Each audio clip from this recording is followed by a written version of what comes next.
जय माता दी। आप सभी को शारदीय नवरात्रि की हार्दिक शुभकामनाएं। इस बार शारदीय नवरात्रि में आपको पूजा करने के लिए पूरे 9 दिन मिलेंगे, यानी कि पूरे 9 दिनों की नवरात्रि होगी।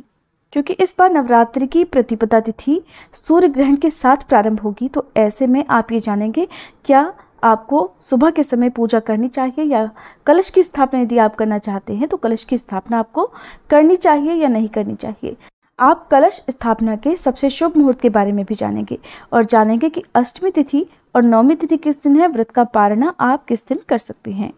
क्योंकि आश्विन मास में इस बार प्रतिपदा तिथि प्रारंभ होगी 14 अक्टूबर शनिवार की रात 11:25 से, जिस समय साल का आखिरी सूर्य ग्रहण लगा हुआ होगा।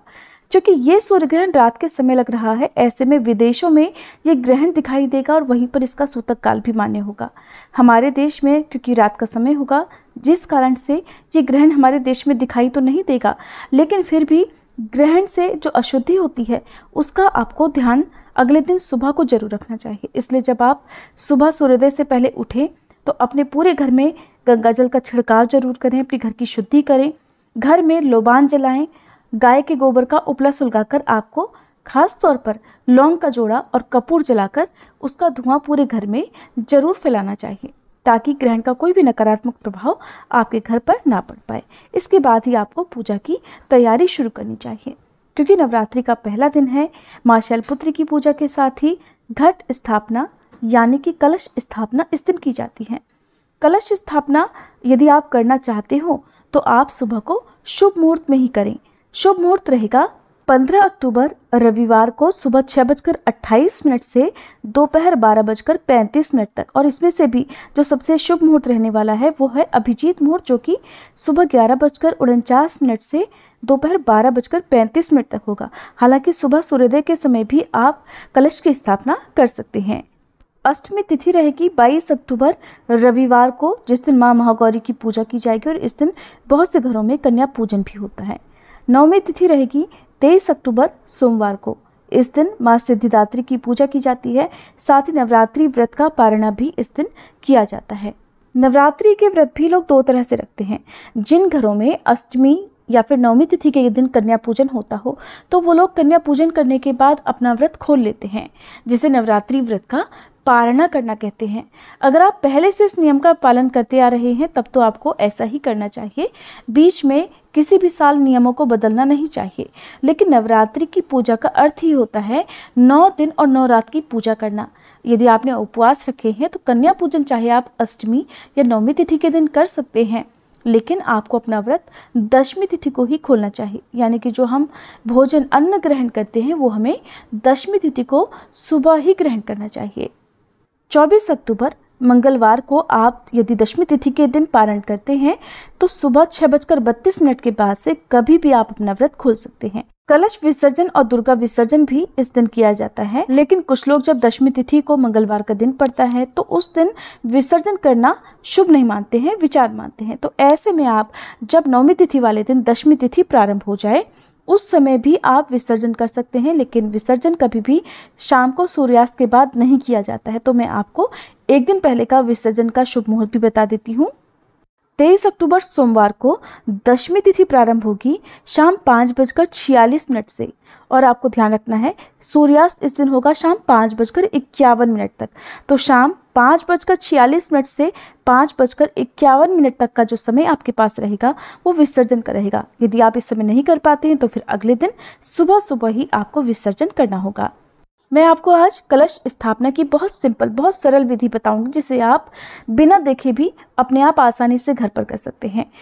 सबसे पहले आपको चाहिए कलश की स्थापना करने के लिए एक पानी वाला नारियल और कलश आप मिट्टी का लें तो ज़्यादा अच्छा है। धातु का यदि आपके पास है तो आप उसका प्रयोग भी कर सकते हैं।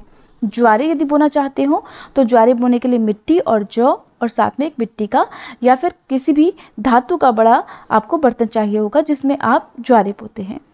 ज्वारे यदि आप चाहें तो अलग से भी बो सकते हैं, उसके ऊपर आप कलश यदि स्थापित करना चाहते हैं तो स्थापित कर लें। दोनों ही तरीके से कलश की स्थापना की जा सकती है। तो सबसे पहले आपको चौकी सजानी होगी, उसके ऊपर आपको भगवान गणेश जी की प्रतिमा स्थापित करनी होगी, माँ दुर्गा की प्रतिमा स्थापित करनी होगी। फिर आपको कलश लेना है जिसमें आपको शुद्ध जल भरना है, जिसमें आप थोड़ा गंगा जल जरूर मिलाएं। फिर एक सिक्का, लौंग, सुपारी, लौंग आपको ध्यान रखना है फूल वाली लौंग हो, लौंग का जोड़ा डाला जाता है और कमलगट्टा भी डालते हैं। एक सिक्का, हल्दी की गांठ, ये आपको कलश के अंदर डालना है। इस प्रकार से जब कलश के अंदर सामग्री डालते हैं तो ओम दुम दुर्गाय नमः इस मंत्र का आप जाप करते रहें।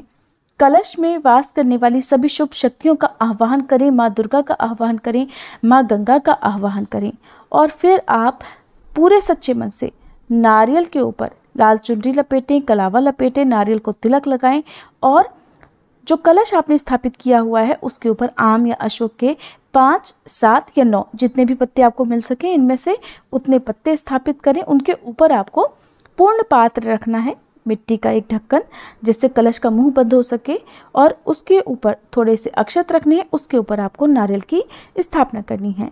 नारियल का जो हिस्सा टहनी से जुड़ा होता है वो हिस्सा आपको अपनी तरफ रखना है, नारियल को लिटा कर रखना है। कलश के मुंह पर कलावा जरूर बांधें और इस तरह से आप कलश की स्थापना कर लेते हैं। यदि ज्वारे बोना चाहते हो, कलश के नीचे ही आपको ज्वारे बोने हो तो एक मिट्टी का चौड़ा पात्र लें और उसमें आप मिट्टी बिछाएं। मिट्टी के ऊपर आपको जौ छिड़क देने हैं, इस प्रकार से छिड़के कि उगने में कोई दिक्कत ना हो। जो जौ होते हैं, ज्वारे होते हैं, वो एक दिन पहले भिगो कर रखे जाएं तो बहुत अच्छे से अगले दिन से ही वो अंकुरित होना शुरू हो जाते हैं। और इस प्रकार से जौ बोने के बाद फिर से थोड़ी सी मिट्टी बिछाएं। अब उसमें आप थोड़ा थोड़ा हल्दी का छिड़काव करें, जल का छिड़काव करें और उसके ऊपर कलश की स्थापना आपको कर देनी है। जो नारियल सहित कलश है वो आपको रख देना है। हर दिन आप थोड़ा थोड़ा जल का छिड़काव इस मिट्टी पर करते रहें। और यदि आप चाहें तो ज्वारे जिस पात्र में बोए हैं उसे आप माता की दाहिनी तरफ ही रखकर अलग से स्थापित कर सकते हैं और जो कलश है उसे आप माता की दाहिनी ओर रख सकते हैं। ध्यान रखें, कलश हमेशा माता की दाहिनी तरफ ही स्थापित किया जाता है। कलश स्थापना करने के साथ ही आप फिर हर दिन सुबह और शाम कलश की पूजा करें। ध्यान रखें कि आपको कलश के ऊपर रखा हुआ नारियल बार बार नहीं हटाना है, हिलाना भी नहीं है। विसर्जन वाले दिन ही नारियल को हटाया जाता है। जो जल आपने उसमें एक बार भर दिया उसे आप ऐसे ही रखें। बार बार उस जल को ना तो बदला जाता है ना ही उसमें और जल भरा जाता है। यदि आप चाहें कलश की स्थापना के साथ ही नवग्रहों की भी स्थापना कर सकते हैं, जिसमें आप 9 सुपारियां लेकर माता की चौकी पर ही आपको 9 जगह पर थोड़े थोड़े से अक्षत रखकर उनके ऊपर 9 सुपारियां स्थापित करनी है अलग अलग और उन सभी को वस्त्र रूपी जनेऊ अर्पित करना है। फिर सभी नवग्रहों का ध्यान करके सभी नवग्रहों से शांति के लिए प्रार्थना करनी है। इस प्रकार से फिर धूप दीप जलाकर हर दिन सुबह और शाम नवग्रहों की भी पूजा करें और कलश की भी पूजा करें। ये थी कलश स्थापना की सबसे आसान विधि जिसे आप घर पर भी कर सकते हैं। कम से कम सामग्रियों का प्रयोग मैंने आपको बताया। हर दिन आप चाहें अपनी सामर्थ्य के अनुसार पूजन सामग्री, जैसे हर दिन आप कलश पर फूल माला अर्पित कर सकते हैं, पुष्प अर्पित कर सकते हैं, जैसी आपकी श्रद्धा और सामर्थ्य उसके अनुसार आप पूजा कर सकते हैं। अगर आपको ये जानकारी अच्छी लगी हो तो वीडियो को लाइक करके नवरात्रि के पूरे 9 दिन तक हमारे इसी चैनल पर पूजा विधि, कथा, आरती और मंत्र के साथ ही देवी भागवत पुराण की कथाएं भी जरूर सुनिएगा। वीडियो अच्छी लगी हो तो लाइक करना मत भूलिएगा।